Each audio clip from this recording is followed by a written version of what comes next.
হলো সারপ্রাইজ। এখন থেকে তুমি এই ফ্ল্যাটে থাকবে, এটা আমি তোমাকে গিফট করব। এক্সকিউজ মি, একটা দামি ফোন, দামি ড্রেস, গিফট কিন্তু করে ফেলেছে। আমার এই দামি ফোনটা কেন গিফট করবো? আজকে থেকে তুমি তো দেওয়ার জন্য তোমাকে অনেক ধন্যবাদ।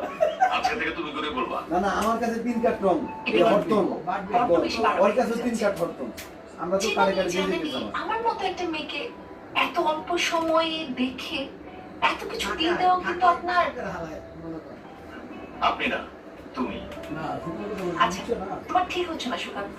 শোনো, ঠিক ব্যাপার সেটা আমি বুঝবো, তোমাকে বুঝতে হবে না। কাল থেকে তুমি এই ফ্ল্যাটেই থাকবে, ওকে? আমি এখানে থাকলে ভাইয়া কোথায় থাকবে? বাড়ি এখানে থাকবে, এত বড় ফ্ল্যাট একসঙ্গে থাকবে। ভাইয়া এখানে আসবেই না। কেন? ও ও ওখানে ওর বন্ধুদের সাথে দিন 6-7 বার গাঁজা খাইতো, এই জন্যই এখানে আসবে না। আরে বলো কি, তোমার ভাই না অসুস্থ, ওর না হেপাটাইটিস বি। হ্যাঁ, এই জন্য